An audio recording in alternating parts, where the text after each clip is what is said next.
A lot of details being released at this time. And it is a slick, slippery mess. A lot of people are coming home now from work, and we've seen a few homeowners. We heard from Kentucky State Police and Governor Andy Beshear here at Keeneland, where we would be just 2 days away. That reflects this past year, and what does it mean to you? I'd say exciting.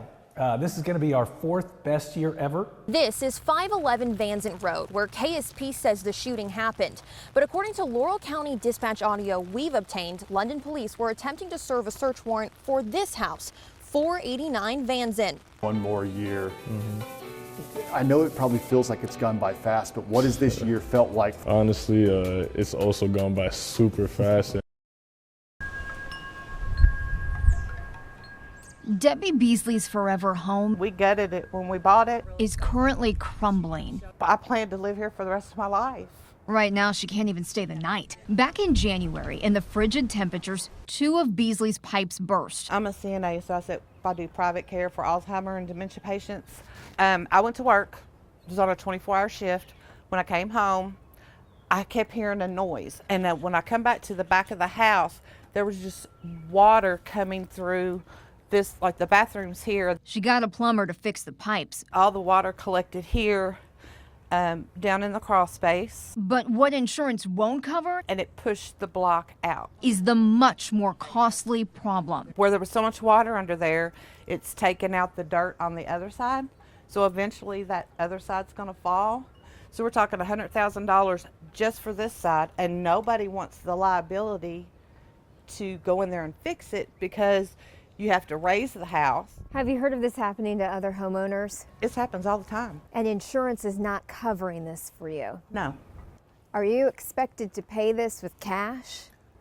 I'm expected to take care of everything. Well, for years we've been treated as subhuman, but the worst was the abandonment. Just literally knowing that we do not matter. To be shunned, to be laughed at, to be spoken about.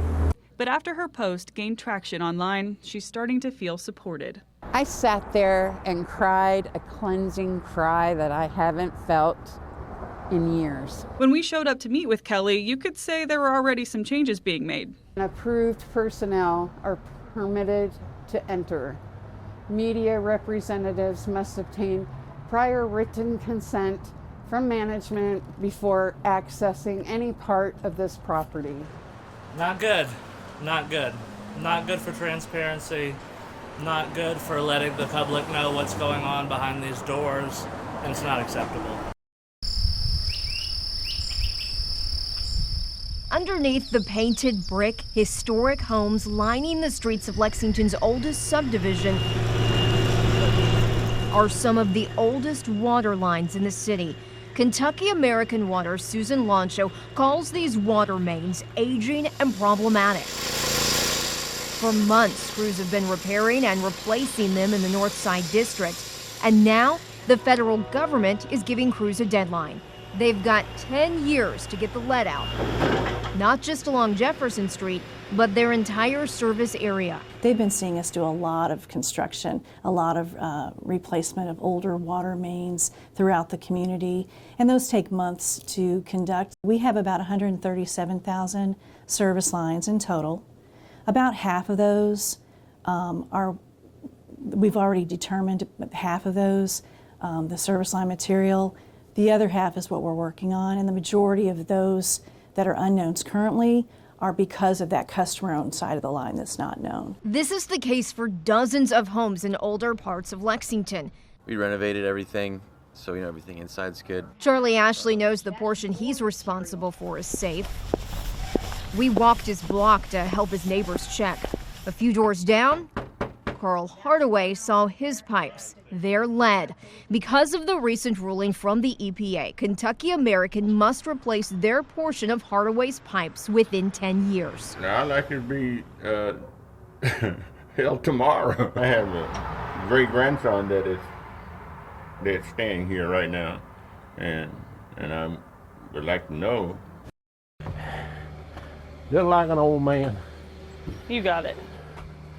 63-year-old. These days are all hurry up and wait for Farmer Baker. I still feel young anyway. That's my house, I reckon. whenever they get it done. As a young boy growing up on the River Caney, he dreamed of building a future with the girl next door, Vanessa. Oh, that's good times. Sure was. Good times. And one day, she finally gave in. People always told me, said, it that won't last. I said, you all won't last. You won't last 6 months. I said, almost 40 years. I couldn't have found a better woman, I don't believe. Sure couldn't. The pair raised 2 boys. They welcomed grandchildren and always weathered the storms of life together until one day in the summer of 2022. It washed everything. Floods raged through the River Caney, leaving nothing but the memories created there. And the last words that come out of her mouth said, I can't swim. I looked around, she was gone. And I looked up, God said, you took her, take me. He said, he had a purpose for me. Farmer hasn't stopped looking for his childhood sweetheart. I'm still searching. I did. Every bit of the money I got from my house, and I put into an excavator, and I go down there and dig for her. So when people say life is so hard there, why do they stay? We stay because of each other, because we love one another and we need each other to have a good life and to be happy. Yeah, this is my room, I reckon. Yeah. Now, almost ready to move into a new home. I don't know where I can get a king-size bed in there or not. He didn't know he'd one day need. I feel sorry for people that start over. I do.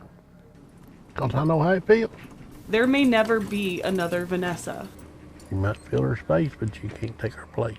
I feel like she is kind of still here with us because, you know, you feel that love between Farmer and his wife. It's still there, it still exists. Dream of her every night, Jesus smiling. I asked her where she's at, but she'd never tell me.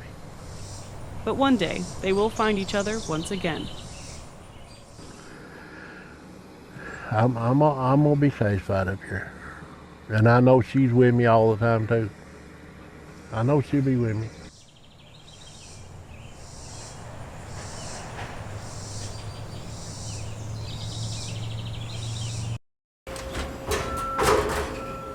We're headed to Warehouse C. So it's one of our oldest warehouses. Touring Buffalo Trace Distillery today. We've been building them for about, I guess, 7 or 8 years now. Looks much different than a decade ago. Tell me again how many barrels are in this warehouse. This is about probably 27,000 barrels. Buffalo Trace is rolling into the new year with a resolution of global expansion. The demand over there is just as high as it is here. I mean, they're just as interested as all the things we're up to. And they're excited about good bourbon and good whiskey. What has been the international demand in the last couple of years? Has that grown? It's continuing to grow. You know, each area that we go into, we have to start basically from scratch and explain, you know, this is a premium whiskey. These are the offerings that we have. If you really like this whiskey, we can do this and that. And so we're basically, you know, kind of starting over in a lot of the different areas. Harlan Wheatley's been master distiller since 2005. His approach to growth is like his whiskey, slow and smooth. And he credits that approach with Buffalo Trace's growth in a time when competitors are cutting back. Brown-Forman, the parent company of Woodford Reserve, announced earlier this month that they're cutting their workforce more than 10%. They're closing their cooperage in Louisville. Another possible hit, retaliatory tariffs on whiskey when President Trump's tariffs on goods from Mexico and Canada kick in. We're not really speculating, but we're keeping a close eye on that. Wheatley says tariffs during Trump's first term didn't hurt them. They didn't have a big international market. Trying to expand today internationally in the midst of tariffs could hurt. Sales at home in Kentucky, Wheatley says, are still on the rise. We're producing more every day, and we're expanding our production to meet the demand, and you should be able to find our products on the shelves a little bit more often. You know, we still hope we sell out, but you know, the idea is wherever you go, you should be able to find some Buffalo Trace.